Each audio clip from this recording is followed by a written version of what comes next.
esse espaço. Nós entendemos que no encontro, né, com o GT antirracista, que talvez fosse importante ter uma fala ampliada para todas as pessoas, né?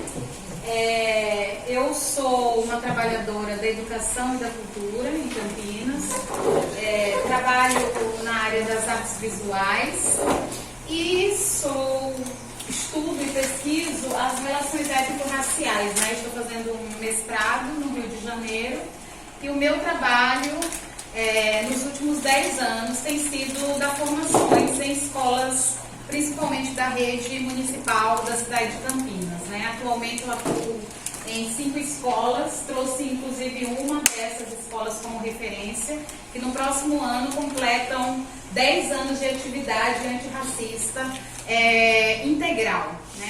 A escolha da escola, há 9 anos atrás, fazer essa discussão e pautar as relações étnico-raciais, visando não só atender a lei, mas fazendo uma leitura a partir do contexto social que aquela escola está inserida, né? Então, a escola que eu trago como referência está dentro do território ali do Campo Grande, né, de uma periferia consideravelmente de situação social de vulnerabilidade, uma população em sua maioria negra, e esse trabalho tem um impacto, inclusive hoje, em grande parte da rede municipal, servindo de referência, sendo premiados, inclusive fora do estado, por ter tido um posicionamento de continuidade sobre um tema que eu defendo como um tema pluridisciplinar. Não é um tema que deve ser discutido apenas no campo das artes visuais, que é a minha área de atuação,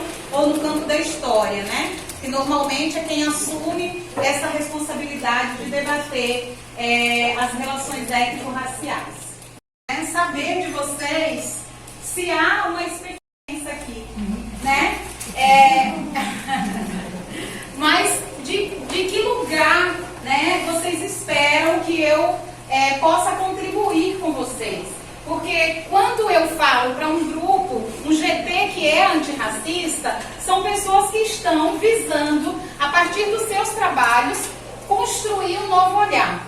E hoje nós estamos em uma sala mista, que eu sei que participam de outros contextos de GTs, de interesses que provavelmente vocês escolheram, né, e hoje estão sendo convidadas uma pessoa que veio falar das relações étnico-raciais ou do antirracismo, né? Então, tem alguém aqui que quer se manifestar, que quer falar um pouco do que espera dessas 2 horas de prosa que nós vamos ter, né? Então, eu quero que vocês entendam isso aqui como um bate-papo e uma oportunidade de trocas. Em qualquer momento vocês podem me parar, sabe, solicitar a fala, colocar o ponto de vista de vocês e a gente elabora um diálogo a partir disso, tudo bem? Quando eu iniciei o meu trabalho nos estudos culturais, dentro da educação, foi a partir do momento que eu mudei de área. Então, eu trabalhava em uma área, que era na área corporativa, e em um determinado momento eu escolhi mudar de área, e escolhi para a área da educação. Né? Escolhi ser professora, escolhi ir para a sala de aula, escolhi trabalhar com a cultura, que na verdade eu já trabalhava, né? Eu sou membro de uma casa de cultura aqui em Campinas, que chama Ponto de Cultura e Memória e Valor. Quando eu opto por fazer essa mudança, eu fui percebendo as nuances do racismo operando no meu passado, né? Porque eu tinha consciência dos racismos que eu sofria dentro daquela empresa, no cargo que eu executava, né? Então, cargos que você segue, cargos de chefia, cargos de confiança, não se espera que uma mulher jovem e negra e nordestina esteja presente dentro desse lugar. Quando eu vou para a educação, nada muda. Também não foi tão diferente, eu imaginava que seria, mas me deparo com o mesmo cenário. E, a partir daquele momento, eu fui entender que eu precisava também semear o pouco que eu tenho de conhecimento para que esse sistema comece a ser, de alguma forma, desestruturado. Tá?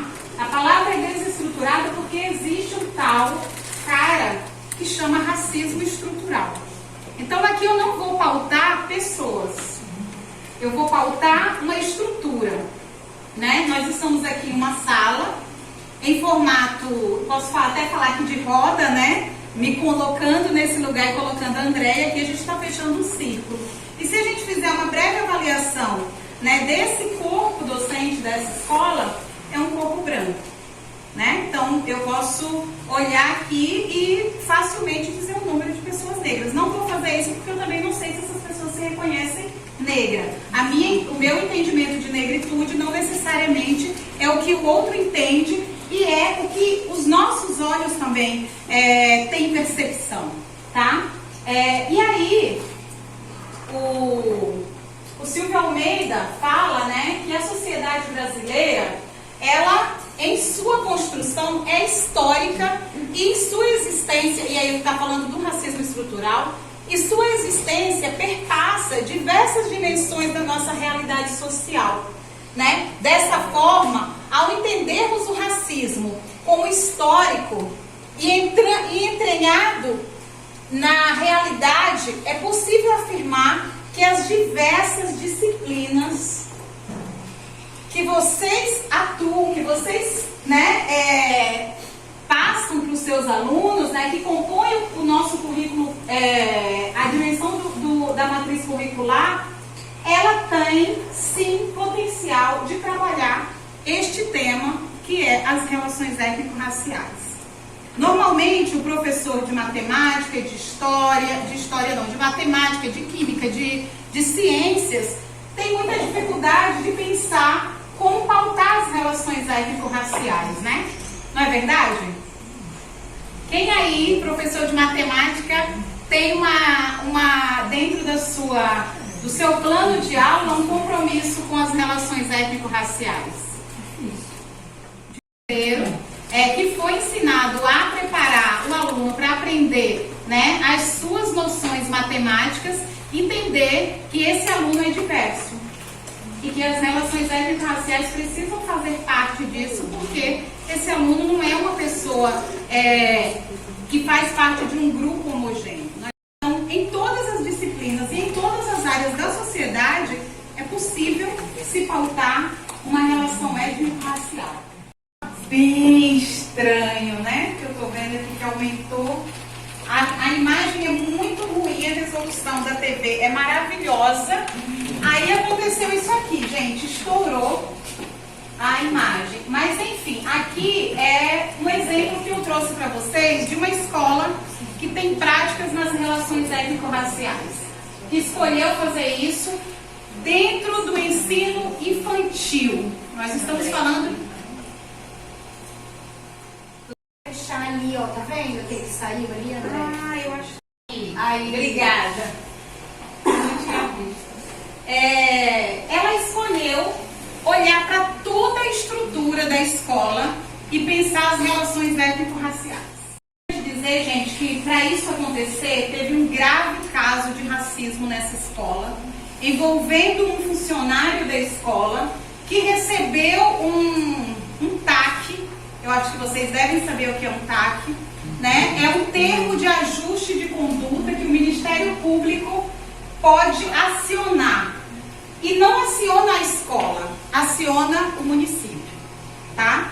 Então, como é isso? O município fica comprometido, o prefeito assina esse termo, dizendo que aquela escola vai ter que resolver aquela questão, senão o município recebe uma multa e perde alguns direitos em nível federal. Então, é para que vocês saibam que há uma estrutura em torno, isso não é um caso de racismo não, isso pode ser meio ambiente, por exemplo, alguém chega aqui um dia, a diretora decide cortar todas as árvores, alguém denuncia no Ministério Público e o Ministério Público chegará aqui e vai notificar. E não vai notificar a professora Andréia ou quem estiver aqui na gestão. Vai notificar o município, que é o responsável por toda a gestão, e esse município vai tomar as providências. Porém, essa escola tem uma especificidade. Naquele momento, estava entrando na escola um gestor que, por sorte do município, colocou ele sem saber de nada disso, comprometido com essas causas. Ele já desenvolveu um trabalho em Sumaré e tinha acabado de entrar na rede. E ele falou, calma, nós vamos começar a desenvolver isso. E era uma pessoa que tinha relações pessoais comigo a partir da Casa de Cultura. E nesse lugar, aqui vocês estão vendo que tem um grupo muito grande, né? Aqui tem eu, aqui escondida, e toda a equipe da escola. Essa equipe da escola não são só os professores. Então aqui tem o porteiro, aqui tem as cozinheiras, aqui tem toda a estrutura geral da escola. Eu posso falar que aqui está a comunidade escolar. Então o trabalho que foi desenvolvido não foi pensando em resolver e representantes das famílias também. Eles têm um conselho de família dentro da escola. Porque é uma escola de pequenininhos, né? Então não dá para ser os alunos. Eles sentaram e, assim como vocês estão sentados aqui hoje, imaginaram como que a gente vai falar de racismo em uma escola onde as pessoas não gostam de dizer que são negras. Onde as pessoas olham para a pele dela e diz que ela é morena, e diz que ela é branca, e diz que ela, né, que a cor do outro é feia e esquece de olhar que a pele dela é igual à pele do outro. Tudo começa a partir desse lugar. E o que a gente, né, propõe quando acontece um caso desse, né? Lá atrás, para essa primeira sensibilização, o que nós pensamos vamos falar de beleza, vamos falar do que é bonito. E eu acho que vocês já viram um experimento social que é de duas bonecas, uma branca e uma preta. Alguém já viu esse experimento? E eles, ao invés de fazer isso, de colocar as crianças para falar o que é bonito e o que é feio, criaram inúmeras bonecas para desenvolver o entendimento de que há uma beleza em todos os formatos. Então tinha boneca deficiente, bonecas negras, bonecas brancas, bonecas gordas, bonecas de diversos formatos. Acho que tinha gordos, deficientes de uma cadeirinha, tinha uma menina com síndrome de Down, eu não vou lembrar todas, gente, mas eu acho que eram umas 10. E havia uma rodízio dessas bonecas entre as crianças, para falar sobre bonito e feio, para falar sobre estética e para falar sobre respeito e limitação. Então, muitas vezes alguém fala, todas as crianças que estão sentadas ali, ela tem a mesma condição de mobilidade que a outra, de raciocínio, que não sou eu que vou aqui falar para vocês, né, que isso não é realidade, né? Quando a gente atua dentro da sala de aula, a gente sabe que cada criança tem um perfil. Vou falar o que era consciência negra. Foi explicar para essas pessoas, por isso que a camisa da gente, lá atrás, bem lá atrás, e hoje, em qualquer cartaz, se vocês entrarem e escrever o nome da escola, vai aparecer essa mesma frase ainda hoje. Consciência negra, o que é isso? Porque foi uma pergunta que uma professora falou, o que é isso? O que é consciência negra? Por que a gente tem que ter uma atitude, né, de ter uma consciência negra, de ter uma consciência racial? Aqui é algo que não tem sentido para fora. Que a lei 10.639 não tem sentido de ser executada, né? Então, a partir desse momento que você diz para a pessoa que consciência negra é lembrar que nessa sala aqui, apesar de ter um número considerável de professores e professoras, principalmente mulheres aqui, eu só consigo ver, eu não posso nem dizer que eu tenho, que aqui tem 10% de professoras negras, né? Não tem. Então, é isso que eu vou levar com o entendimento de uma consciência negra. É você começar a olhar o seu contexto social, avaliar o seu contexto social para entender a dinâmica daquela criança que não se reconhece negra. Não é um problema familiar. E não é um problema da escola. É um problema da estrutura racial que eu falei lá atrás, que disse para aquela criança que ser negro é feio, que ser negro não vai levar essa criança para lugar nenhum. Então, que não traz nenhum tipo de vantagens. Além de fazer esse exercício, eu tenho que cumprir um papel de apresentar soluções para essas crianças. Porque falar é fácil, dizer, não, ser negro é legal, ser negro é fácil, ser negro é bonito, mas eu tenho que trazer Eu tenho que dizer para essa criança que chega sempre no hospital e é atendida por uma pessoa branca, que ela sim pode ser atendida por uma pessoa negra. Mas precisa ter e pode ter. Não está estipulado que só pessoas brancas podem ser médicas, né? Então essa é a estrutura. Esse ano nós apresentamos, deixa eu ver se tem uma outra forma. Completando os 9 anos, nós decidimos falar das profissões. Fazer o debate racial a partir das profissões. Que é justamente, acho que muito da leitura que a gente pode trabalhar aqui nessa sala hoje. Eu levei um juiz, um magistrado, eu levei um médico, um engenheiro de tecnologia, uma dentista e químico e eu como artista visual. Essa sala aqui, as professoras fizeram um tribunal. Vocês estão percebendo? Aqui tem o juiz, um homem negro, né, aqui com todos os acessórios, né, as paramentas, o público, o réu, né, todo esse ambiente que normalmente para a pessoa negra é sempre um lugar distanciado ou aproximado quando ele é o réu, né? Então, quem sonha em ser um juiz? Talvez na família dessas pessoas, as pessoas nem tenham dimensão de como se faz para chegar até ser um juiz, né? E a nossa proposta nesse dia foi uma imersão nessas profissões. Então, o juiz chegou na sala e ele foi falar para aquelas crianças da experiência dele enquanto juiz. Tanto como o juiz, como a médica, o químico, né, o engenheiro, falando, agora eu sei que eu posso ser isso, né? Então, é uma sensibilização que você vai fazendo, que talvez, isso aqui é importante falar, que foi um resultado final, tá, gente? Foi um trabalho de 6 meses, e depois nós, em julho, agora, eu chamei até a Mari para ir visitar o encerramento do projeto. E o encerramento, que é essa dinâmica de apresentação para as famílias. Então, é mostrar para a família e para aquela criança que ela pode estar naquele lugar daquele juiz, ela pode pleitear esse lugar, né? Além disso, aqui a de engenharia de tecnologia, o engenheiro ainda não tinha chego quando eu fiz esse registro, e para além disso, essa escola ela faz, a cada 3 meses, painéis de referências, né? Então, de referências das múltiplas linguagens ou das múltiplas disciplinas.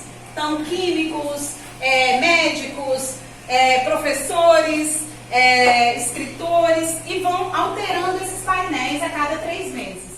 Outra questão que o racismo age muito bem é ocultar informações sobre pessoas negras, porque se eu hoje, aqui nessa sala, decidir perguntar para vocês, vocês conhecem 5 médicos negros em Campinas? 2. 1. Um médico, a Andréia conhece, e mais alguém além da Andréia conhece? Então, não é que nós não existimos, nós existimos, mas em números menores, e por existirmos em número menor, essa estrutura racial também tende a fazer uma blindagem oposta, né, para ocultar que essas pessoas existiram e produzem. Então, aqui é novamente, né, essas narrativas, essa aqui é a primeira engenheira, né, que foi lá a Elegina lá do Paraná. Aqui é a abertura do evento para a escola. Vocês estão vendo, é uma escola bem pequena. Comigo. E eu vou trazer um pouquinho de informação sobre a questão principal do racismo, tá? Eu acho que é importante vocês saberem ter a percepção de decifrar alguns códigos. Por exemplo, o que é esse racismo institucional que eu estou falando, ou estruturado, entender o que é discriminação, entender o que é o próprio racismo, né? Se eu perguntar aqui a diferença entre preconceito, discriminação e racismo, vocês saberiam me dizer? E racismo?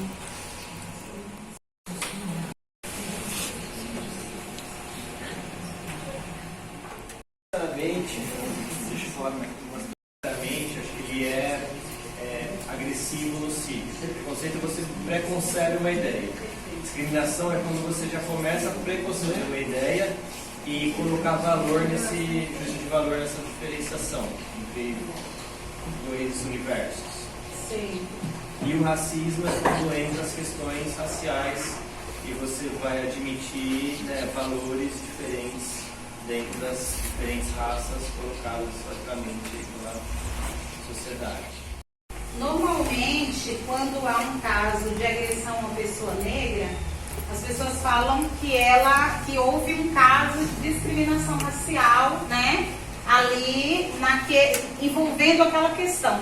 A gente só acusa uma pessoa que operou como um caso de racismo quando ela verbaliza diretamente: você é macaco, você é diretamente. Isso é um caso. Quando há discriminação racial, que inclusive hoje a lei está sendo alterada porque as pessoas estão se valendo muito desse caso das discriminações, que eu vou colocar ali, trazer algumas delas para vocês, é justamente para evitar, né, que sofra as punições. Então prefere passar por essa peneira, que aí judicialmente ela consegue se livrar do cumprimento dessa pena, né? Então, pensando o racismo estrutural, né, ou institucional, é um racismo que se resume em comportamentos, um racismo que não se resume em comportamentos individuais, como eu falei lá no início para vocês, né? Mas é tratado como resultado do funcionamento das instituições, que passam a atuar em uma dinâmica que confere, ainda que indiretamente, desvantagens e privilégios para uma base. Não gosta no serviço público, correto?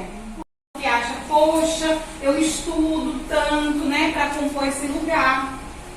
Mas esquece que há uma estrutura inteira e uma desvantagem de mais de 300 anos que resultou na desinformação de muitas pessoas que não acessaram esse espaço.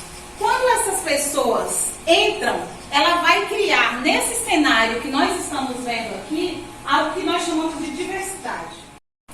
Ao alterar esse código, a gente proporciona a diversidade dentro desse lugar. Então, isso aqui, que lê de fora, a gente entende que opera um racismo institucional dentro desse sistema educacional. Para além disso, existe, por exemplo, um caso que pode ser lido como racismo institucional, privilegiar sempre as crianças brancas em detrimento das crianças negras. É como se você olhasse para aquela criança e está naturalizado na sua cabeça, tem que ser uma criança loira. Isso é culpa do professor? Não, é culpa de uma estrutura. Porque os livros estão mostrando a princesa negra, a princesa loira, toda essa estrutura. Quando você compra um objeto, a referência é essa pessoa clara. Então, estruturalmente, os benefícios vêm para aquele público que tem a pele clara.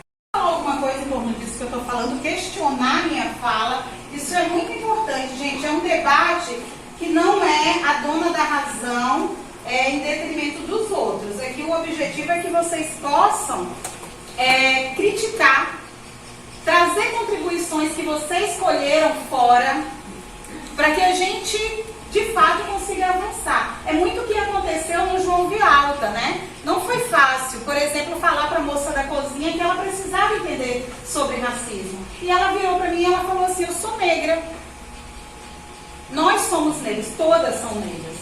E ela não se dá conta que todas as pessoas negras estavam na cozinha e todas as pessoas brancas estavam na sala de gestão. Ela está ali. E a mesma coisa eu peço que vocês façam esse mesmo exercício nessa escola. em nenhuma estrutura escolar. É muito importante a gente saber. Não é um problema individual, é um problema institucional. Ok? Não, é sobre essa questão da sala de aula mesmo.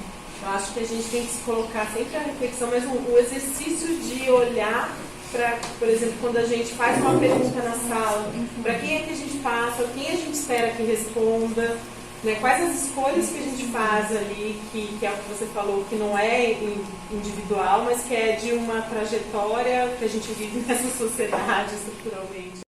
Olhar para isso, para nossa prática e assim, para quem que a gente está oportunizando, né, abrindo espaço, confiando, acreditando que é capaz. E daí, se de repente a gente perceber que olha, eu estou fazendo algo... Para quem que eu sei, por exemplo, um exercício de num dia ou numa semana anotar, será que eu dou bronca para sempre nessa criança? O que é que está acontecendo daí, essa criança negra? Se essa criança negra é aquela que sempre tem aquela bronca que eu dou. E aí quando eu pergunto, eu acredito, para quem que eu estou olhando, né? É um gesto, é um olhar, é algo... Então, esse nosso lugar de reflexão como uma escola que quer mudar, transformar. Mas eu tenho um pretinho que eu dou beijo, gente. É difícil. Eu vou ler, mas só quem dá aula lá sabe. Mas tudo bem. Eu tenho uma dúvida. Seguinte, perante esse quadro que vocês fizeram aí, né, que você colocou um juiz negro, uma professora negra, um médico negro, vocês formaram, então vocês constituíram uma coisa, né, para ser verdadeira. Vamos pegar um e tal. Por exemplo, aqui nessa escola, então eu tenho 95% de professor branco, eu tenho a maioria das cozinheiras negras, a maioria das faxineiras negras e etc. Qual o meu objetivo? Tirando de valorização do negro, por que eu preciso passar isso para o meu aluno? Qual é o objetivo? Não é por quê que eu preciso, ele precisa saber, olha, na minha escola, olha, realmente as da limpeza são todos negros, os professores são todos branquinhos, e eu tenho alunos da minha classe, como você mesmo disse. Eu não posso chegar com um aluno que ele fala que ele é branco, porque a mãe dele é branca, mas a avó dele fala que é branco e acabou. Assim, qual o meu objetivo tirando? Eu fico um pouco encanado com isso. Eu fico pensando, será que eu não estou... tipo assim... Desestimulando? Eu não sei. A fazer isso sem ser... De uma forma mais... Eu estou conseguindo ser clara. De uma forma... Olha, tá vendo? Aqui todo é realmente, viu? Aqui todos os pretos limpos são faxineiros, são cozinheiros. Eu já dei palestra inteira, mas eu fico pensando assim, vocês estão conseguindo entender? Qual o meu objetivo? Será que eu não vou estar enfatizando? Realmente o negro, na minha escola realmente todos são cozinheiro, faxineiro, limpador, É uma realidade em outras escolas. Mas assim, eu não sei se isso, porque quando eu passo isso para minha sala, eu tenho um senso. Como que eu vou parar A isso? gente podia abrir para ela responder, Fábio, tá? Como que é seu nome? Desculpa. Fabiana. Fabiana. Eu vou perguntar para você, a resposta para Fabiana, assim, qual é a importância da gente permanecer ocultando esses fatos? Qual é a vantagem de continuar ocultando que a gestão é branca e a cozinha é escura? Para que a gente se reproduzindo, na medida que eu omito que existe a desigualdade, eu estou, de certa forma, reproduzindo ela e legitimando, na medida que eu não reflito e não problematizo a desigualdade.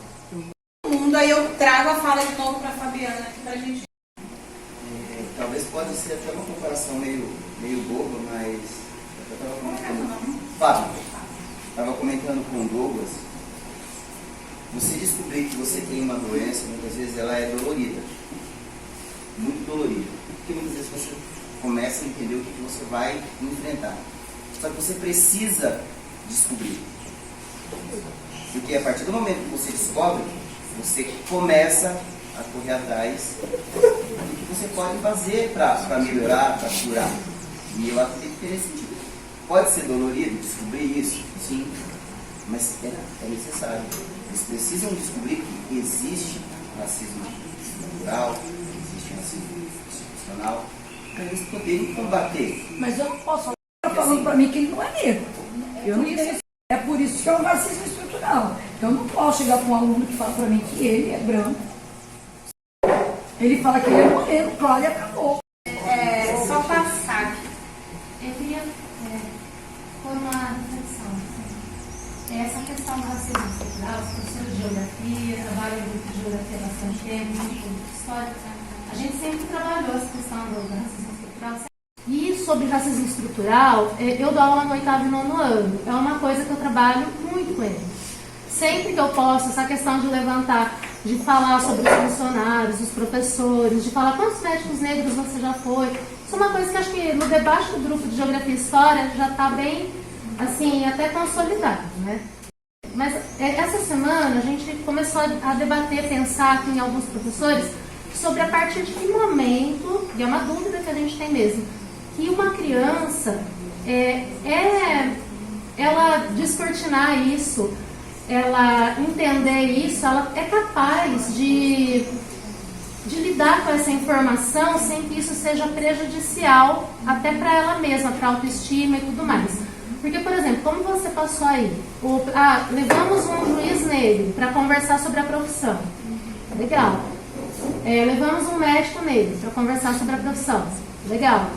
Que eles vão se enxergar nessas profissões. Mas ficar falando, por exemplo, lá no infantil ou no Fundamental 1, eu não sei se as crianças elas têm, eu nem sou da área de pedagogia, tal, mas qual a maturidade que elas têm para desenvolver essa informação? Como trabalhar? Eu acho que a angústia da Fabiana, eu também sou Fabiana, é um pouco isso, porque as crianças lidam com essa informação de que forma? Porque adolescente é ali, eles já estão vivenciando isso, né? E com as crianças? Eu acho que esse é um questionamento que surgiu. Porque aqui houve a proposta, né, do grupo antirracista de fazer o censo na escola, que é legal, de autodeclaração, das crianças se enxergarem. Mas, assim, e enxergar esse racismo estrutural, eles conseguem processar essa informação? Como? De que maneira? São perguntas. Aproveitando o gancho do que a Fabiana falou, eu também fiquei pensando nessa questão da maturidade para as crianças menores, né? Menores, eu acho que racismo estrutural muito super tem que ter, né? Aí para as crianças pequenas, eu achei esse trabalho maravilhoso de levar as profissões que estão mais prestigiadas assim, na visão da sociedade, né? Para elas olharem. Agora, eu fico perguntando, eu não sou pedagoga também, se as crianças não têm um pensamento mais concreto, por exemplo, se de repente aqui na escola a gente aplicar um censo com as crianças de 1º ano, perguntando assim, que cor você enxerga os funcionários da escola, as cozinheiras, negros? Elas vão preencher isso, vão preencher. E os professores, brancos? E a gente não vai trazer um juiz aqui depois para elas verem que tem juiz negro. E aí, vai ficar como a cabeça delas? Também, que elas podem ser. Fiquei um pouco angustiada com isso. Não, primeiramente, né, queria parabenizá-la, porque eu achei fantástico o projeto, eu acho que funciona, eu acho que trazer essa imagem de pessoas negras, né, numa posição social mais elevada para as crianças, eu acho que confere, corrobora, né, com essa questão de empoderamento, acho fantástico, né. Eu sou professora de língua portuguesa, dei aula há muitos anos de literatura e costumava dizer, né, que os escritores que eram apagados pelos registros históricos, né, a negritude deles, né, que na verdade foi um sistema todo que nos colocou, né, porque a sociedade naquela época não admitia que o negro fosse tão inteligente, como Machado de Assis, Lima Barreto, Mário de Andrade, entre outros, né. Enfim, mas eu dou aula de redação também, né, e assim, esse tema tem aparecido muito, né, recorrente, assim, nos temas, né, e tem tornado tem tido, né, algumas polêmicas nas redes sociais. Então, assim, né, na minha base de formação, eu fui formada em escola de freira, né? Então, assim, a minha educação foi extremamente racista. Tanto é que eu me lembro, né, que eu sou também do ambiente esportivo, eu joguei basquete desde os 10 anos de idade. Então, a minha lição com relação a essa convivência com negros foi desde muito cedo. Então, eu tinha amizades com meninas negras, enfim. E quando eu via na escola, né, por exemplo, um capítulo lá, acho que vários colegas aqui já devem ter me ouvido falar sobre isso, né, a abolição da escravatura. E uma pintura com um negro, com o cotovelo lá no botequim, com uma garrafa de cachaça na mão, com uma camisa aberta, né, aquilo me incomodava. Eu estava no 6º ano, eu nunca vou esquecer esse dia. Eu falava, gente, como é que a gente vai aprender? A professora está falando lá que os negros não tiveram oportunidade, mas colocam o negro nessa situação, então aquilo já me revoltava. Eu fui sempre uma adolescente assim, rebelde, no sentido de questionar vários valores, enfim, né? E eu me lembro muito bem também, né, dos meus pais, que são, até hoje, eles reproduzem algumas falas racistas e eu tento os corrigir de uma maneira bem respeitosa, mas, por exemplo, a minha mãe, uma vez, ela me falou assim, nossa, você está de parabéns, né? Eu falo isso para os alunos. Aí eu falei, mas por quê? Depois de um jogo, né, de basquete. Aí eu falei, mas por que de parabéns? Porque você abraça as meninas negras, as meninas brancas. Eu falei, mas eu não entendi por que eu deveria estar de parabéns. Né? Então, assim, a convivência, minha convivência com o universo negro começou desde muito cedo, né? E aí, enfim, né, hoje a gente tem essa pauta na educação, acho super importante, né, a gente debater sobre isso, a gente trazer imagens aí do empoderamento. Acho que as crianças, essa semana ainda eu estava falando para alguns colegas, um menino levantou a mão na minha sala, estava falando sobre isso, né, como eles se reconhecem, a questão de preconceito. O menino levantou a mão e falou, eu não gosto de ser preto, não gosto, né, e aquilo me doeu muito, enfim. Aí eu tenho me deparado também, né, voltando à questão aí dos temas polêmicos, com algumas questões. Por exemplo, eu não sei se você sabe, né, de uma foto de 2018 do Réveillon, que é do fotógrafo Lucas Landau, que foi lançado na internet, né, que foi do Réveillon em Copacabana com as pessoas ricas ali, né, todas de branco, e o menino dentro do mar, né, e a foto. E aí muita gente do movimento negro começou a falar que aquilo é racismo. Então eu queria perguntar se realmente, né, eu não consigo enxergar, né, de verdade aquilo como algo racista. Por quê? Porque aquilo, na verdade, é um símbolo da desigualdade social. Como a gente vê, por exemplo, nas obras do Portinari. Né? A gente vê o símbolo da desigualdade social que está estampado, e ainda infelizmente, não deveria, assim, né? Mas então eu não consegui, assim, entender. Eu queria que, se você conseguisse, se você pudesse, me explicasse, né? Porque eu tenho essa reflexão, essa autocrítica, né? Eu acho que a gente tem que mudar algumas condutas, né? Um exemplo, outro dia eu estava em casa, eu falei assim, amanhã é dia de branco, falei pro pessoal, daí minha filha me chamou atenção, falou assim, mãe, acho que isso daí é racista. Eu falei, será? Eu fui procurar no Google e realmente eu vi, falei, nossa, eu falei com ela, eu falei assim, gente, eu não sabia que era racista. E assim, são falas reproduzidas e a gente tem que ter essa autocrítica. Mas, assim, realmente eu tenho dificuldade de entender, né, em alguns aspectos. Então essa foto que eu vi, né, pesquisei e me deparei com ela em uma das propostas de redação, eu realmente não entendi muito os argumentos, né, que colocam essa foto como uma questão racista. Então, assim, é uma dúvida mesmo. Em relação ao que foi falado do censo, né, da gente poder reconhecer o que vai adiantar reconhecer quem é preto, quem não é preto. No Brasil, tem um mito que é da miscigenação, onde todas as pessoas vivem felizes e todos são iguais, porque no Brasil não tem preto ou branco, né? Como todo mundo juntou, então o único país maravilhoso para se viver porque não tem racismo. Isso vem de muito tempo. Esse mito da miscigenação, onde eu sou loiro de olho azul, mas a minha tataravó era preta, porque o meu tataravô casou com uma escravizada e tal. Então, eu acho bem interessante essa ideia de se falar, inclusive na educação infantil. Eu sou preto, já fui criança, e a gente assistia Power Rangers. E os Power Rangers tinham o vermelho, o preto, o azul, o amarelo e o rosa. E eu tinha que ser o preto. Por quê? O Power Ranger preto era negro. Um dia eu perguntei para meu amigo, falei assim, não, agora eu quero ser o vermelho, porque o vermelho é o líder, então eu vou liderar. Não, você não pode ser. É por quê? Porque você é preto. E o preto tem que ficar no lugar dele. E assim, eu era criança, talvez eu não teria maturidade para entender racismo, relações étnico-raciais, só que eu sou criança e eu sinto, porque eu senti, porque é estrutural isso. Então, eu acho muito importante falar para a criança que ele pode estar onde ele quiser, independente da cor dele. Eu acho que o mais importante é isso. E principalmente acabar com esse mito de que no Brasil é tudo miscigenado e tudo misturado. Não é misturado. Tanto é que aqui a gente pode ver que não é misturado. Dá pra perceber quem é negro e quem é branco. Os não brancos, né? Manter isso embaixo do pano, isso não ajuda em nada. Não, não falei de deixar debaixo do pano. Não tô criticando. Não. Porque às vezes parece que falar sobre preto, falar sobre racismo, falar sobre negritude, é como se a gente estivesse indo contra a pele branca. E não é. É um reconhecimento e eu acho que é aceitar que existe esse problema no Brasil. Não tem discriminação no Brasil. Existe racismo, a gente sofre. Só quem tem a pele escura sabe os olhares, o lugar que você está numa rua escura, uma moça cai no chão, quer ajuda? Eu, sozinho, eu não vou ajudar, ela vai sair correndo. Quebrou a perna, ela vai sair pulando, porque ela vai ter medo de mim. Então, assim, é complicado.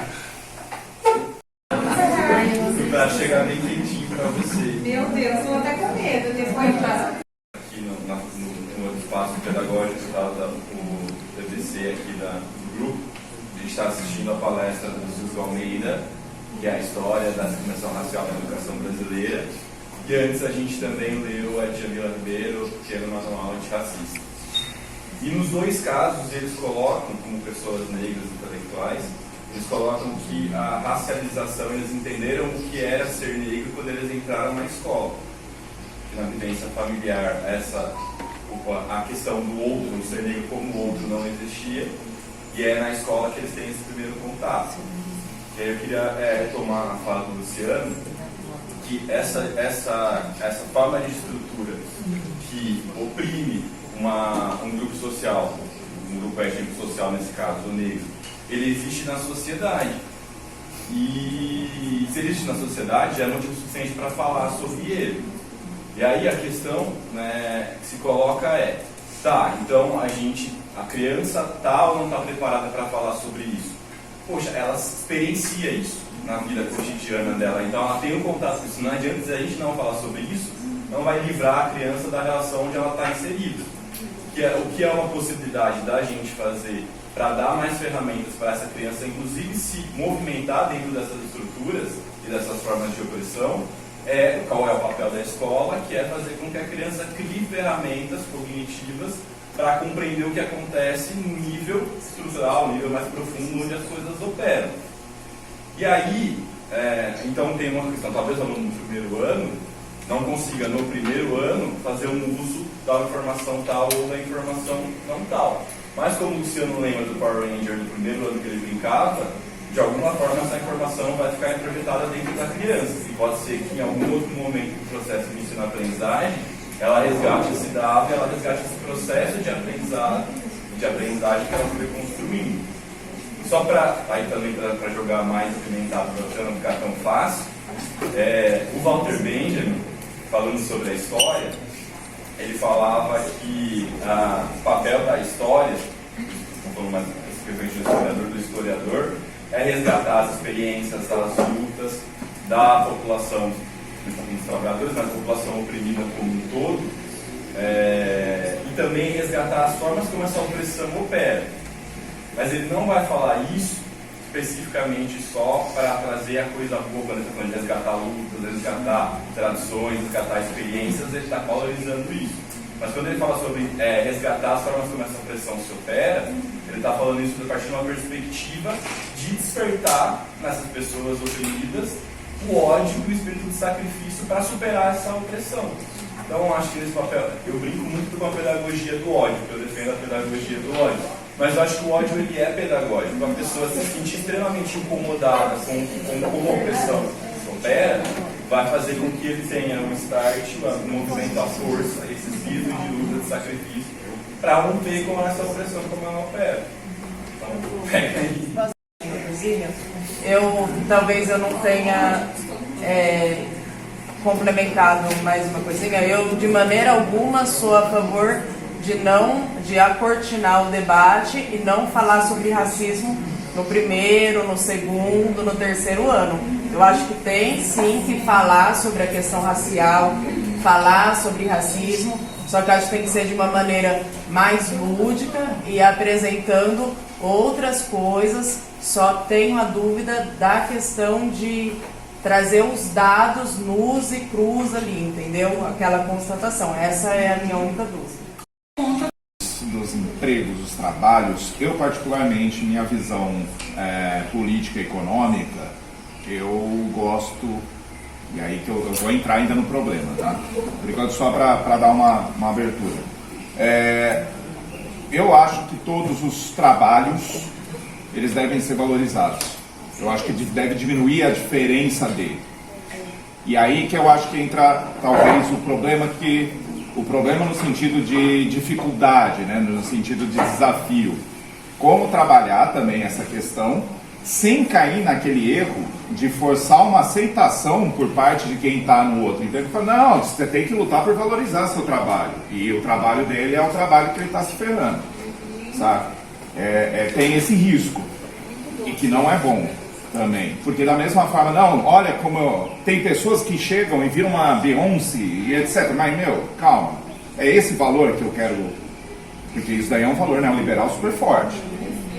Sabe? E eu acho que esses riscos também, essas dificuldades, elas existem. E é um desafio que eu vejo como um problema que eu ainda reflito. Né? Sobre a questão do racismo estrutural, tem dois pontos que eu queria saber de você. Uma delas é como ele está atrelado ao elitismo brasileiro, a questão das classes e etc. Ele se reflete na estrutura disciplinar das escolas. Sabe? Assim, claro, não dá para falar de forma generalizada, mas assim, é um problema que me incomoda. Né? O quanto também uma noção punitivista, e eu falo noção punitivista, quando se estabelece que, por exemplo, uma suspensão ela já é o suficiente para o aluno ir para casa, refletir sobre isso, voltar para a escola e continuar a sua aula. Entende? Voltar para... O quanto isso também não reflete uma estrutura social que se utiliza desse tipo de violência para calar. Né? O quanto nós temos também que tomar esses cuidados. Eu acho que eu queria saber também a sua opinião sobre isso. Eu não vou dar conta de tudo isso e acho que é importante falar que, assim, eu sou uma pesquisadora das relações étnico-raciais, eu não sou uma pedagoga, eu sou uma professora, óbvio, né? E estuda aí alguns semestres de pedagogia, mas não é o meu campo de atuação. Então, eu vou falar sobre a perspectiva do meu entendimento sobre as relações étnico-raciais. Como que é o seu nome? Max. O Max traz uma informação que automaticamente é o construtor dessa estrutura. São as elites brasileiras, né? Por que são as elites brasileiras? Como que foi construída o nosso país?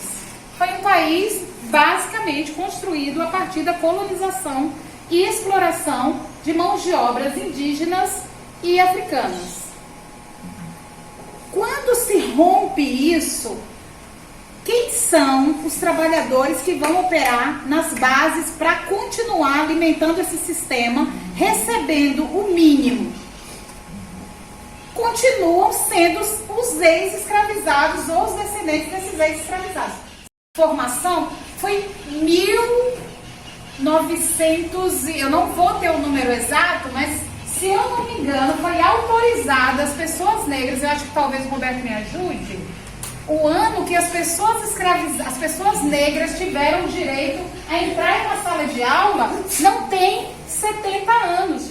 A entrar em uma sala de aula não tem 70 anos. Eu não sei passar exatamente a data agora, porque eu não trouxe essa informação, não imaginava que seria necessário trazer aqui. Então, quando a professora Fabiana não está mais, que existiu uma lei proibindo que pessoas negras estivessem em sala de aula em menos de, eu não lembro exatamente, menos de 60 anos isso. Então, quando a criança chega na escola, a criança negra hoje, ela traz uma memória ancestral que não foi concebida.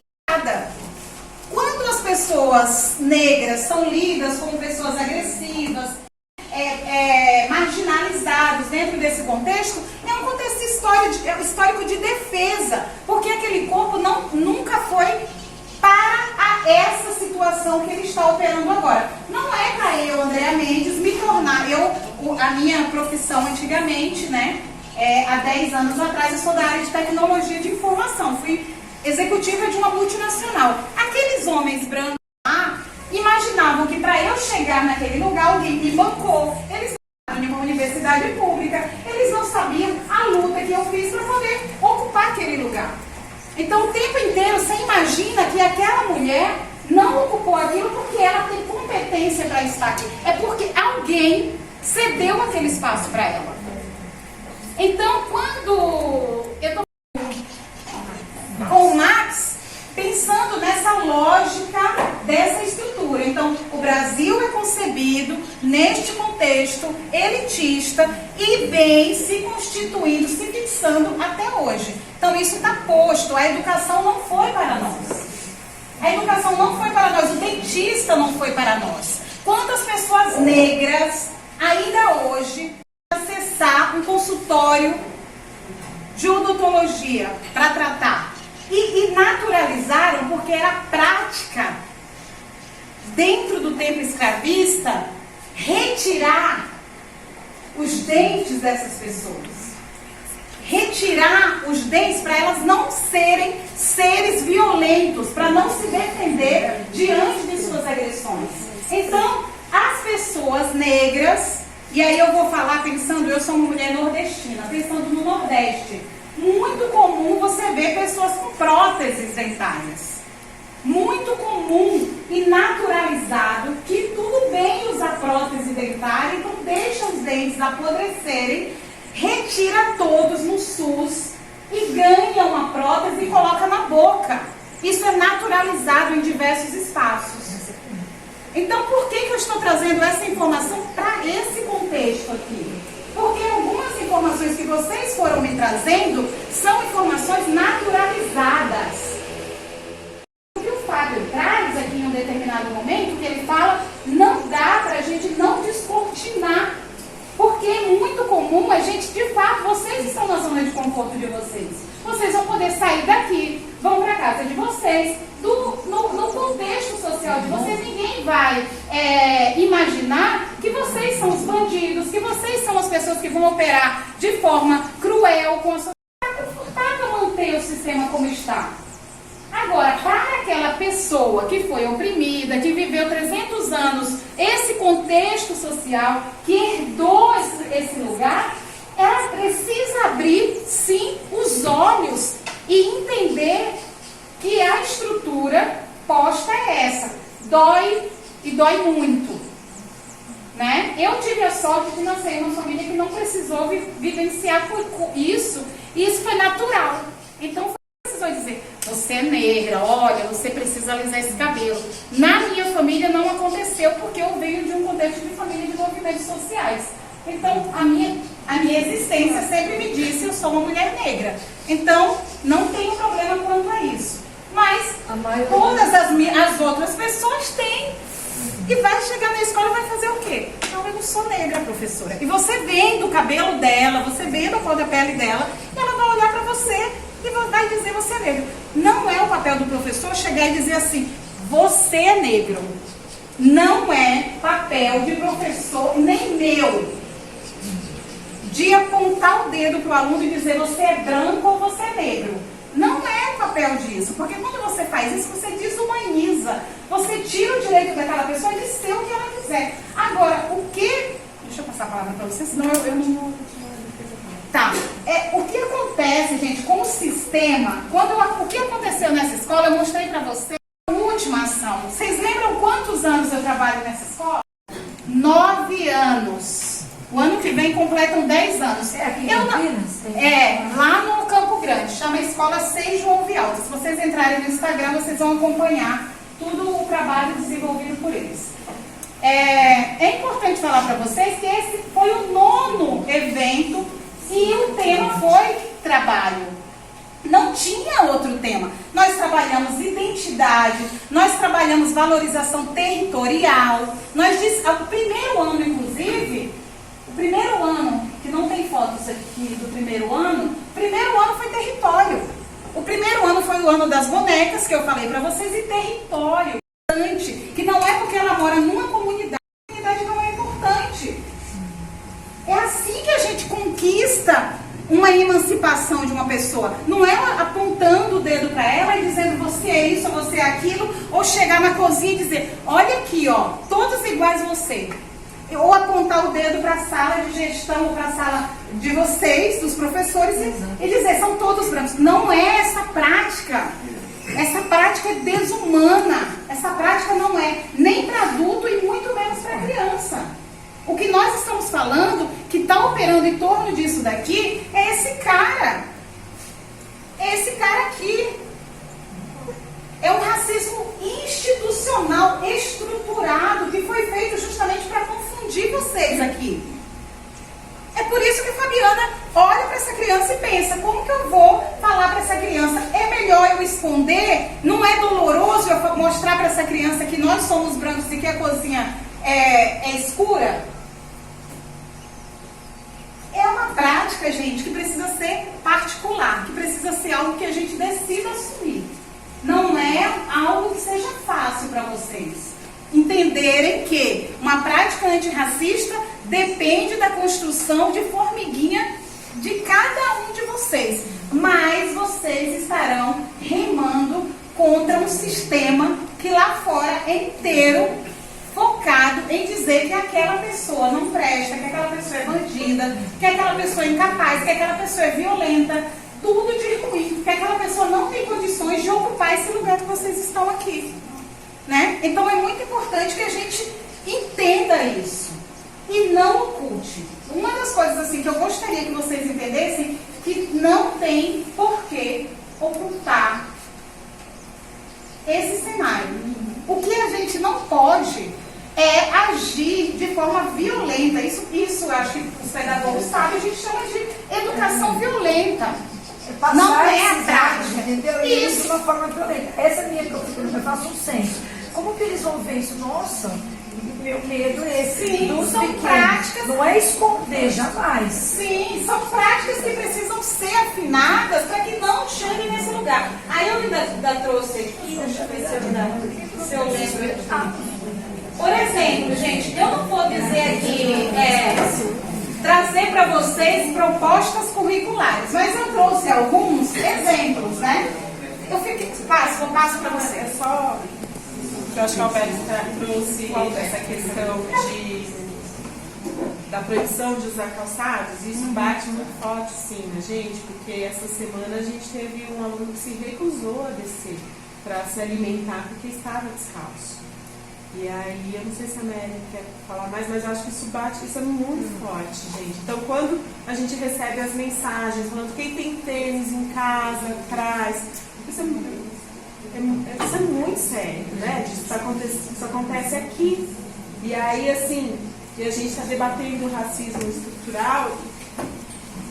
Olha a força dessa criança, ela veio descalça para a escola. Ela se recusou a descer para se alimentar, porque ela estava descalça. Ela não tinha calçado. Ela veio descalça para a escola. Não é isso?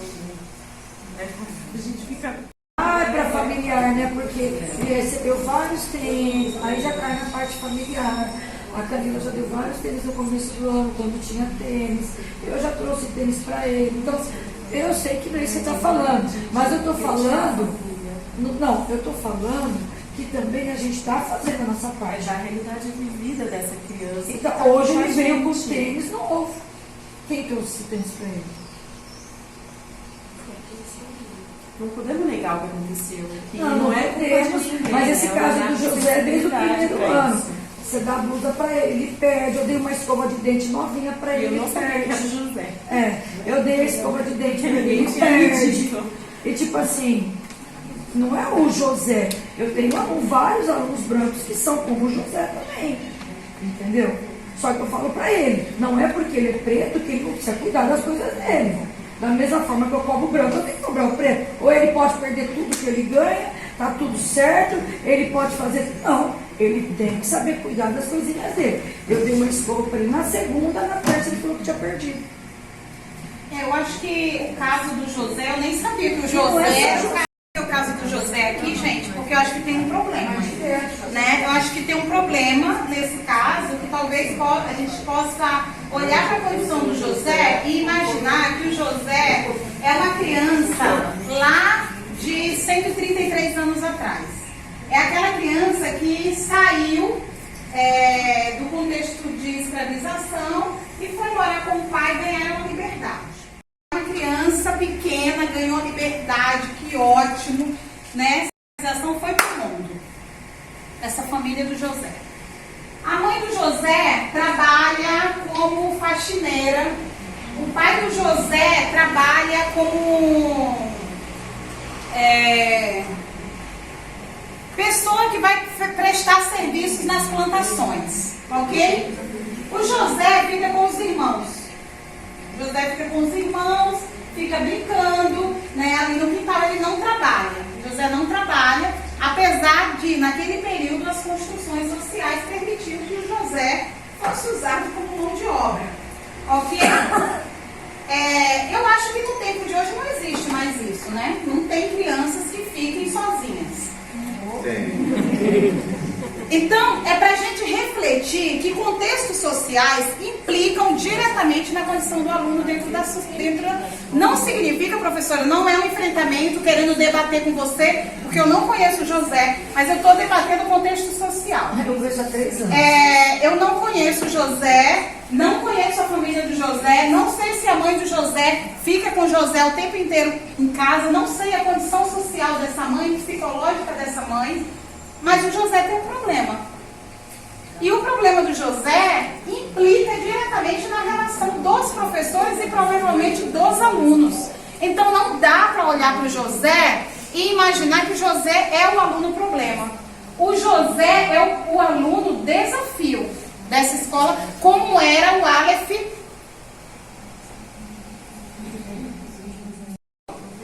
O Aleph foi o aluno problema dessa escola. Ele pode ser o aluno problema, como ele pode ser o aluno desafio dessa escola. Se a gente olha para aquela situação desse menino que perde o tênis toda semana, tem alguma questão, ou cognitiva, ou familiar, ou da própria sociedade ou comunidade que essa criança vive, tem um contexto. Não é uma culpa dessa criança. Não dá pra gente olhar para o José, colocar o José em um determinado lugar e simplesmente... São dois José. Ele e o irmão são José? Nossa, são 2 José. Então não dá para colocar eles 2 aqui e começar a atribuir tudo de ruim que acontece na sala para essas 2 crianças. Porque essa criança aqui... eu não conhecia a história dele, né? Ele não mora com a mãe. Mas enfim, tem um contexto social dessa criança, foi trazido pra gente, né? Que ele precisava se amar, que ele batia e mordia. Ele batia e mordia, ele batia e mordia. Por quê? Ele não tinha autoestima. Então a forma que ele tinha de chamar a atenção dos demais era se destacando. E eu acho que os pedagogos sabem muito disso. Né? Como que a criança faz quando ela quer chamar a atenção? Ela vai bater no outro, ela vai jogar papel, ela vai fazer todos esses movimentos, tá? Eu estou entrando numa seara que eu não gostaria, não é um lugar que eu desejaria falar. Mas quando aparece algo nesse tom, que inclusive tem a ver com a história do meu povo, com a minha ancestralidade, não dá para eu não pautar isso nesse lugar. Não dá pra gente entender que uma criança chega numa escola descalça e a gente acredite que é só pelo fato, né, dessa criança ser descuidada. Andréia, e tem mais um elemento, né? Eu sou da gestão, atendi muitas famílias. É assim, e eu acredito que isso é geral aqui. A concepção que nós temos de família, de cuidado, de estamos criando nossos filhos ou sobrinhos, ou como acreditamos que deve ser criado, é muito diferente. E não é diferente no sentido de, então eles estão errados. É porque é uma realidade que também, por exemplo, você chama vamos supor, eu nem sei se o José tem mãe ou não, mas vamos supor que ele tem uma mãe ou um pai. Eu já falo mãe porque a maioria aqui que vem é mãe. Já começa por aí. O pai, às vezes demora muito tempo para chegar quando chega. A maior parte é a mãe que vem. Aí você chama a mãe. A mãe é o José grande.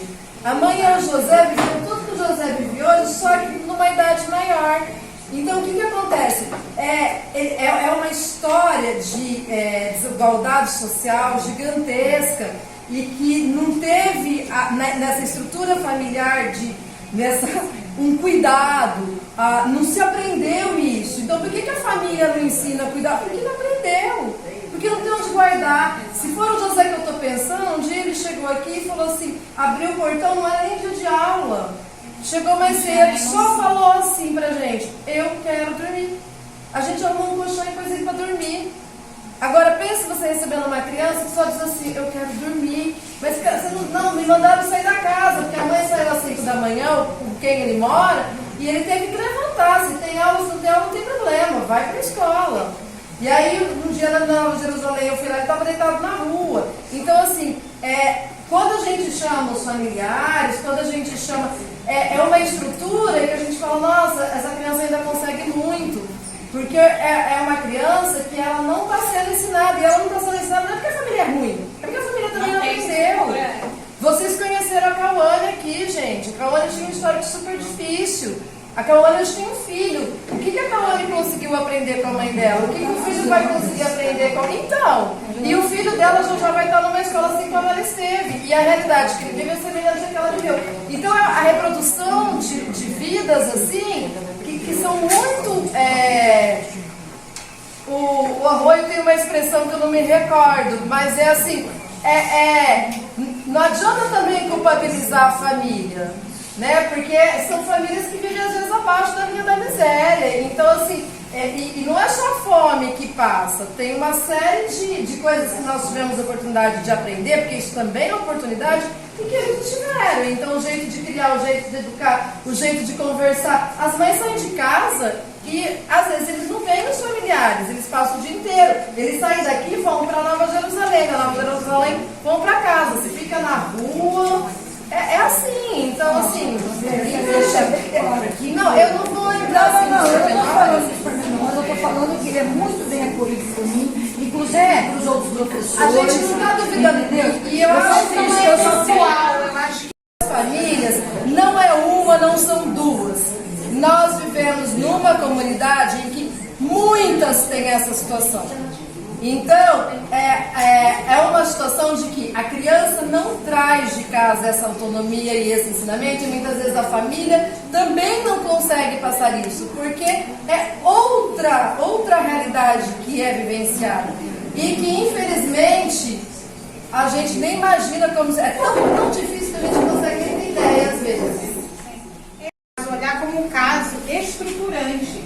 É sobre um caso estruturante. Não é um caso... O José, nós estamos usando o nome do José como um nome-chave, que poderia ser Antônio, Francisco, Fabiano. Tem milhares de outras crianças, e não só aqui. Lá no João Vialta, na outra escola, aqui no Osiel, inúmeras crianças vivendo essa situação. Agora, quando eu trago isso para um contexto racializado, eu estou querendo falar para vocês que esse é o espelho. Não é que as crianças brancas não possam ter o perfil do José. Agora, é quantas crianças brancas têm o perfil do José que vocês têm que entender. É sobre isso, entende? Quantas crianças brancas têm o perfil do José? Não é que não tenha, tem. Mas tem muito menos, entende? É sobre a estrutura que eu estou querendo trazer para vocês. É quando a gente olha e desce aqui o buraco do sapo, qual é a cor daquela população? De onde vem essa população? Qual a renda dessa população? Vocês entendem? Então tá marcado, gente. Tá marcado, tá dado, tá posto. Quando a gente fala das relações étnico-raciais, da gente sensibilizar, por exemplo, só um pouquinho aqui. Por exemplo, eu, Andréia, se eu estivesse desenvolvendo essa ação de lá do João Vialta nessa escola, no início do ano, vamos fazer um plano para essa escola, para a gente pensar que essa escola, no ano que vem, vai representar o estado de São Paulo, a cidade de Campinas, no concurso lá do judiciário. Esqueci o nome do concurso lá que a escola ganhou. No judiciário, na estrutura lá, que eu esqueci, federal, não sei qual que é delas. Querer competir nessa linha. A primeira coisa que eu proponho é um estudo de campo. É estudo de campo. É entender a comunidade. É saber quais são os pontos positivos dessa comunidade. Os pontos negativos, o aluno já traz. Uma criança que vem descalça, uma criança que vem com fome, uma criança que quer só um lugar para dormir. Mas tem pontos positivos. Com certeza lá tem gente da cultura, tem gente que se destaca com esporte, tem gente que é uma sabedora, que conta histórias, tem muita coisa legal. Deve ter uma ONG, tem uma ONG que eu conheço, inclusive lá dentro, que desenvolve trabalhos. A primeira coisa é dizer para aquela criança, cara, o seu lugar é legal. Você pode escolher morar em qualquer lugar quando você tiver estrutura, mas você precisa valorizar o seu território. Eu saí do Osiel, meu pai é um dos fundadores do complexo do Osiel, gente. Eu saí de lá há 16 anos. Os meus pais continuam morando lá.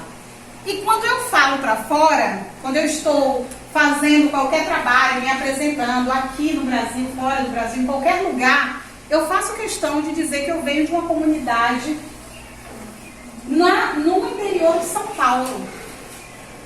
Porque para aquela comunidade me ter como referência é importante.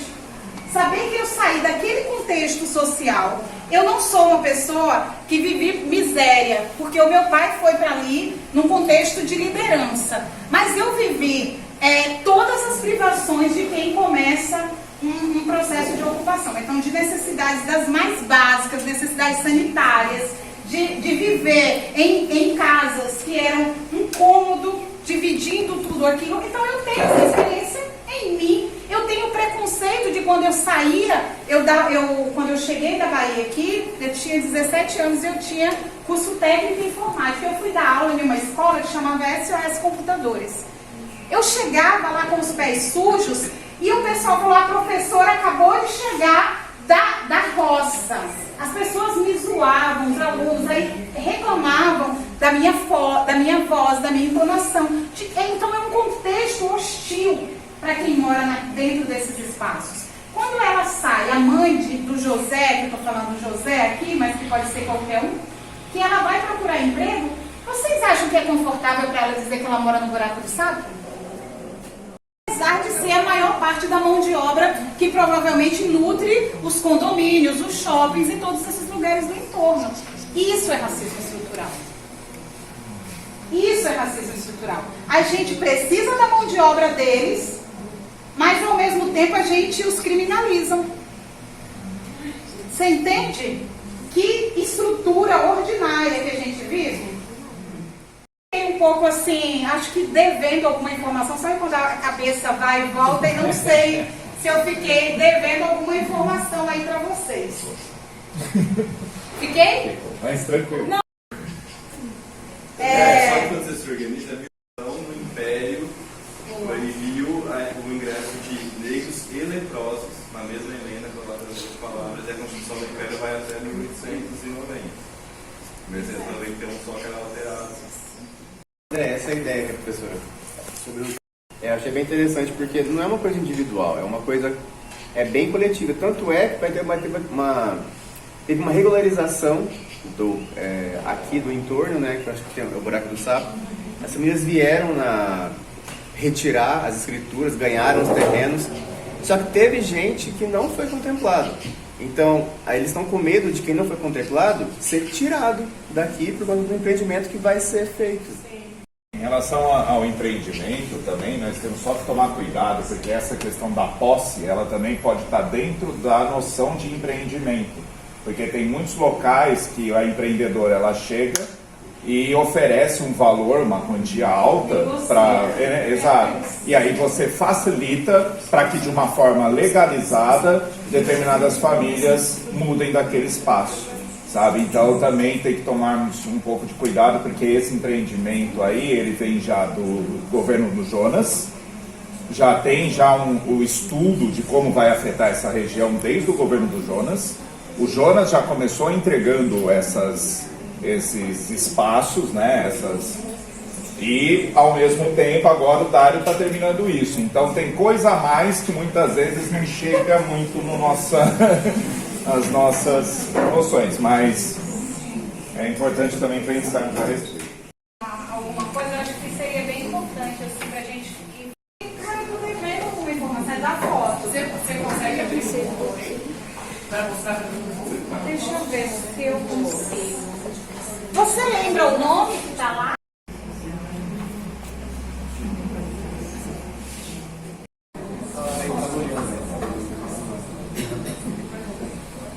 Porque quando eu olho para essa imagem, eu vejo assim, né, que é uma denúncia social. Eu vejo que é uma sociedade elitista virando as costas para o mundo.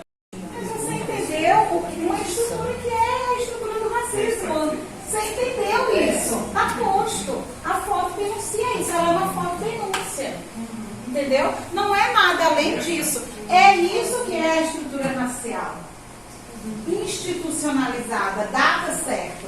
É isso aqui. Aqui é na frente do Copacabana, gente. Lá no Rio de Janeiro. Então aqui é o Copacabana. É o momento que, né, que os turistas têm uma área reservada. É importante falar isso. E essa criança...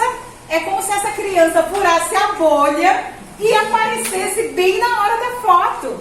Entendeu? André, mas deixa uma coisa.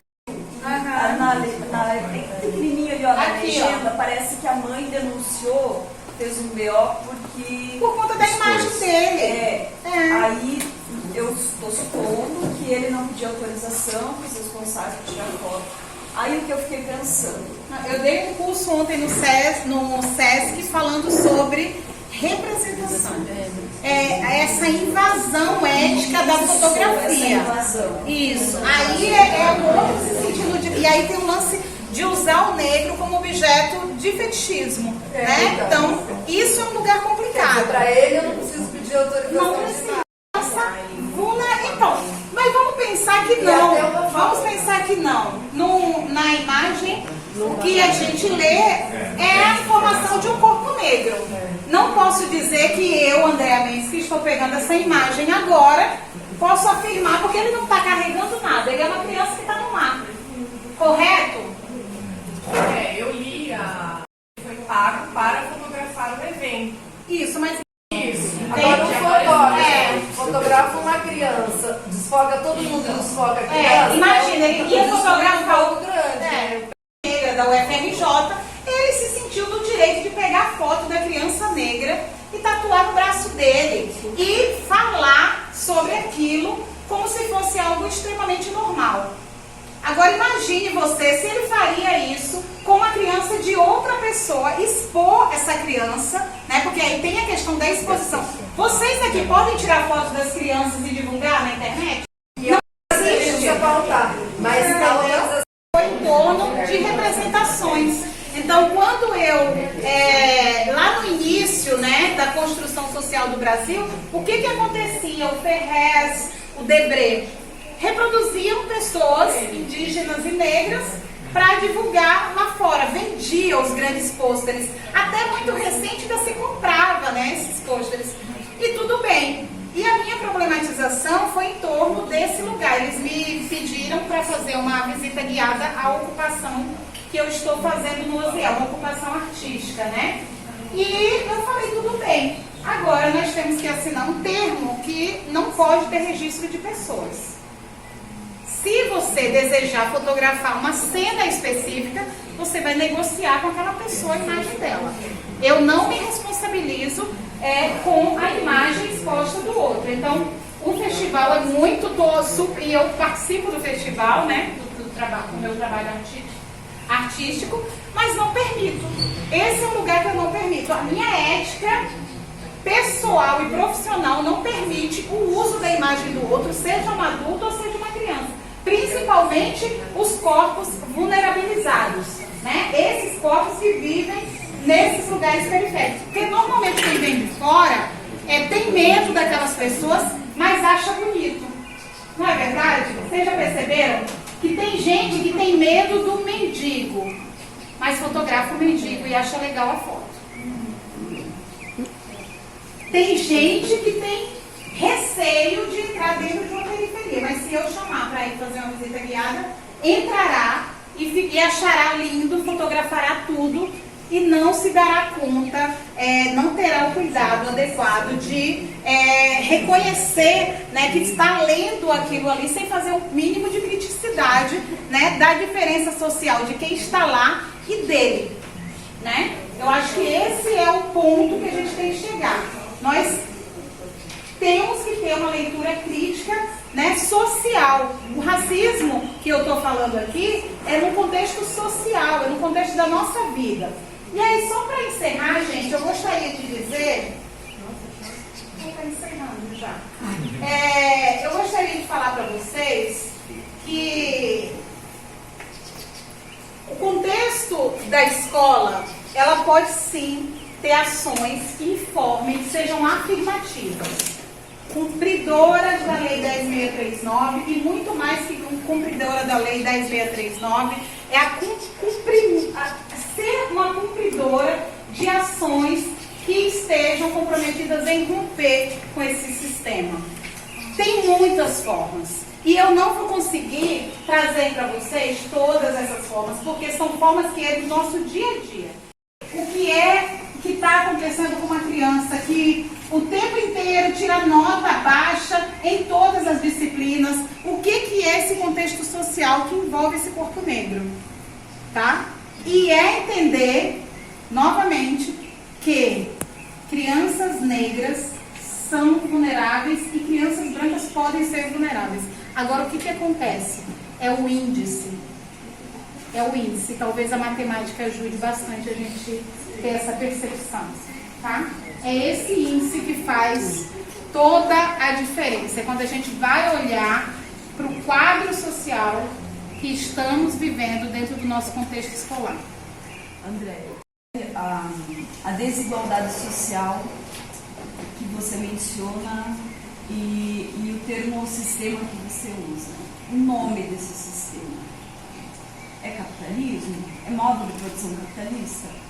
E se for, você considera que é possível rompermos, superarmos o racismo na sociedade capitalista, considerando que a lógica, a estrutura dessa sociedade, ela é baseada na desigualdade social? Eu acho que lá na fala do Marx eu pontuei isso. A gente vive uma sociedade opressora e capitalista. É esse o contexto que o racismo está inserido. O racismo é um mecanismo para que o capitalismo dê muito certo. Porque o que foi aqui o início de tudo isso? O início disso daqui foi explorar uma mão de obra negra, escravizada, sem pagar nada e fazer essa manutenção. Andréia, tem solução para a gente pleitear uma igualdade, romper com esse sistema? Não. O que nós temos, e aí não é de rompimento não, mas tem algo que eu acredito, e eu sou uma pessoa freiriana, gente, então gostaria de colocar aqui isso bem evidente, né? E no lugar que eu acredito de uma educação emancipadora, eu não posso ser uma pessoa que desista. Eu não sou uma pessoa que desista. E a exemplo que eu estou há 10 anos em uma escola, vendo transformações e encontrando pessoas e sentindo a transformação dessas pessoas.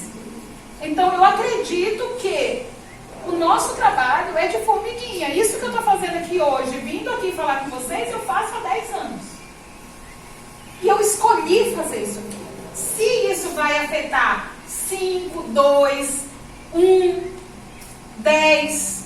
Ótimo! Se alguma professora se sentir sensibilizada por isso aqui, eu já cumpri o meu papel. E eu acredito que é o exercício que a escola tem que fazer e vocês nas práticas individuais de vocês. Eu não acredito que amanhã, vamos pensar que a Andréia ou quem esteja na gestão decida fazer uma ação de erradicação, de pautar a erradicação do racismo no contexto dessa escola. Vamos pensar isso. A Andréia vai fazer uma ação que a gente chama de ação de guerra, porque é contra um sistema que quer manter isso aqui. Então, é o tipo de coisa que ela não vai poder dizer. Eu vou erradicar o racismo dentro da minha escola. Eu vou, e aí é como a gente opera isso na nossa cabeça. Você pode falar, eu vou começar a elaborar práticas nessa escola comprometidas com a emancipação de pessoas. Práticas antirracistas que se comprometam a emancipar pessoas. Porque aí você vai abrindo, sabe, um leque. Você não espera que esse ano todo mundo esteja saindo por aí dizendo que é antirracista ou que todos os alunos se reconheçam negros, entendidos das suas lógicas sociais. Não é sobre isso. Você não se frustra, você vai fazendo o seu e quando você for ver lá na frente, você atingiu algo como o João Vialta, de receber prêmio, de ver o aluno entrando numa universidade com segurança, não tendo medo, porque em todas as minhas pesquisas, nos meus trabalhos, eu detecto muito que o aluno das periferias, eles tendem a não arriscar a universidade. O que ele acha que é muito difícil para ele prefere pagar. Então ele se mata para trabalhar e paga qualquer faculdade com valor baixo para ele, né, pleitear. Os que pleiteiam, né? Os que pleiteiam. Então, a gente começa a romper. Quando a escola diz assim, não, você pode ir para a faculdade. A partir de tal ano, começa a fazer murais. Olha, a partir do 9º ano, você pode pleitear um cursinho para entrar no Cotuca. Pode falar, Fábio. Eu acho que até meio complicada as perguntas pela pergunta. Você acredita que... Eu acredito que sim. Mas você acredita que a oportunização da luta, pessoas que se beneficiam dessa luta contra o racismo, mesmo que não seja legítimo da pessoa, você acredita nisso? E se essa oportunização, ela legitimiza ou ela desqualifica a luta? Nossa, cara. Olha, se tem uma coisa que o povo faz é usar, né, o movimento, né, de combate ao racismo como ferramenta de negociação. Isso é o que mais é usado, né? Até inclusive tentar nos usar, né? De negociar o nosso trabalho, o nosso intelecto, para poder tirar outras vantagens. Se você pensar, imagina, eu sou da cultura, 70% dos projetos culturais com financiamentos de Lei Rouanet, de PROAC, que são as leis estaduais, municipais, são de pessoas brancas falando de coisas de pessoas negras. E o que acontece? Qual que é a gravidade disso? Que a pessoa negra não tem preparo para ocupar aquele lugar. Ela não tem acesso àquela informação, porque ela não foi educada para aquilo, entende? Ela não foi educada para aquilo e ela perde espaço para aquele outro. Eu agora decidi que eu faço 3 projetos para pessoas periféricas, todos os editais. A gente tem uma pequena produtora, né? Todos os editais a gente publica, 3 pessoas que queiram fazer projetos, a gente decide fazer. Para aquela pessoa participar. Mesmo que ela não ganhe, mesmo que tenha a dificuldade, né, mas vai participar. Então, é a minha forma de agir contra o sistema. É como eu escolhi agir. Porque não adianta eu querer ir lá, bater na porta do grande produtor e dizer para ele, cara, você está sendo um escroto, você está agindo né, de indecência, você está roubando um dinheiro, porque 50% são para as pessoas pobres e pessoas negras, né, não negras, né, pessoas de comunidades tradicionais, de movimentos sociais ligados à manutenção, né, dessa cultura. E aí, quando você vai se deparar, usaram todos os 50% e a pessoa não teve ali o seu direito, né, garantido. Infelizmente. Eu acho que não dá pra gente deslegitimar a luta por conta dessa minoria. Não, jamais. E a gente sabe que existe, né? O Holiday, o Sérgio Camargo. Acho que é esse o nome, né? Mas o que eu defendo assim, é que a luta antirracista ela tem que estar junto, de mãos dadas, com a luta anticapitalista, né? Porque a opressão existem várias, né? Todos nós somos atingidos pelas opressões aí, seja a questão racial, o machismo, o capacitismo, a xenofobia, mas também o que nos une assim, nesse sentido disso que nos afeta, né? O grande guarda-chuva que nos afeta é a exploração. Nós somos classe trabalhadora, todos nós somos explorados.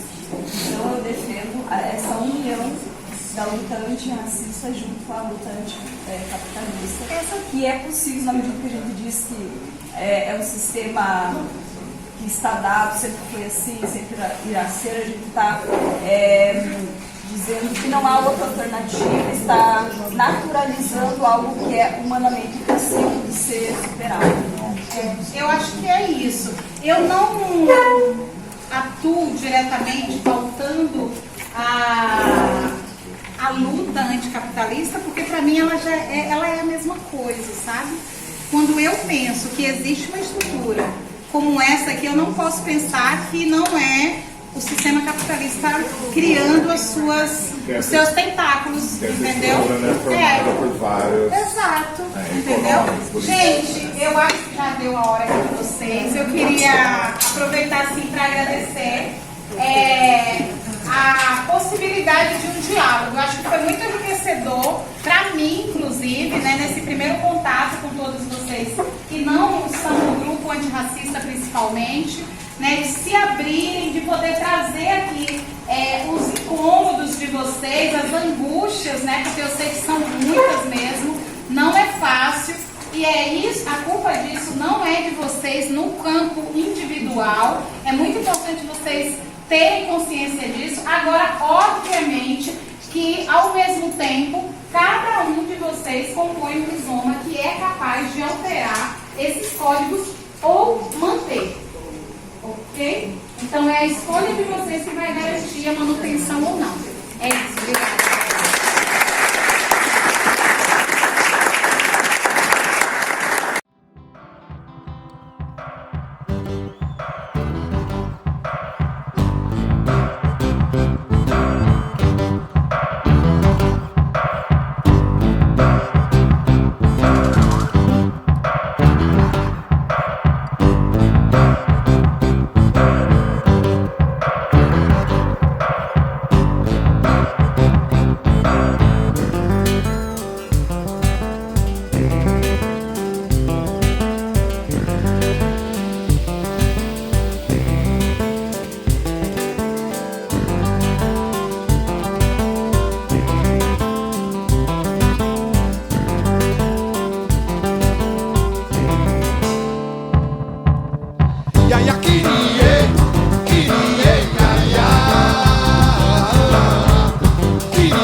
Favela, revela aquela que desce o morro e vem transar.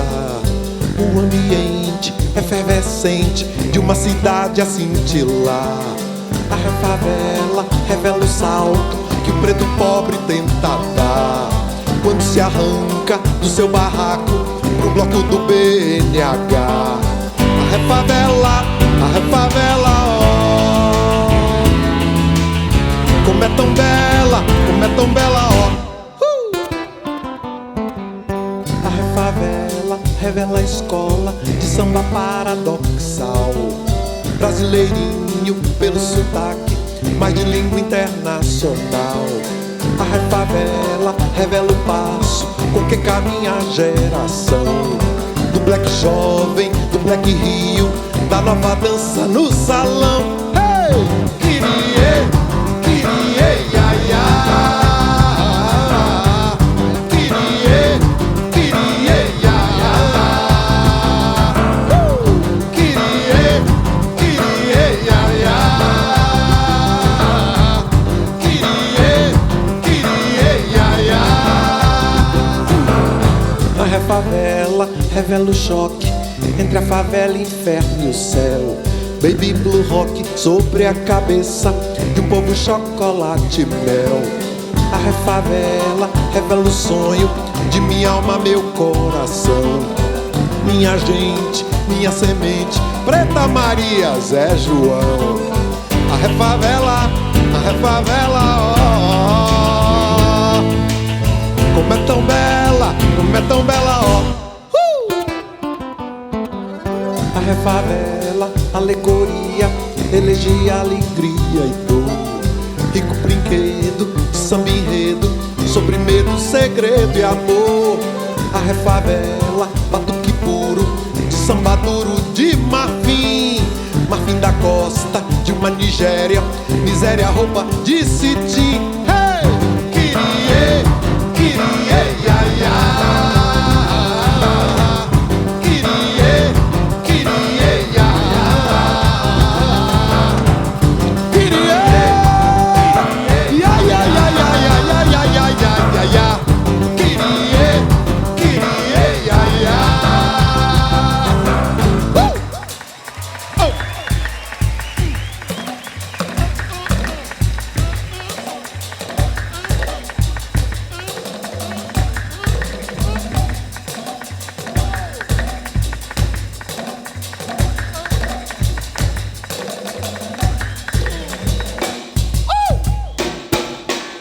Ya ya kirie, kirie, ya ya. Kirie, kirie, ya ya. Kirie, kirie, ya ya. Ya ya ya ya ya ya. Kirie, kirie.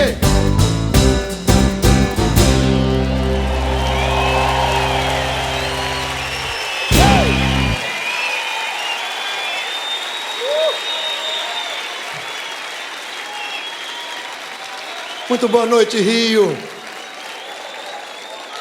Muito obrigado pela presença, querida.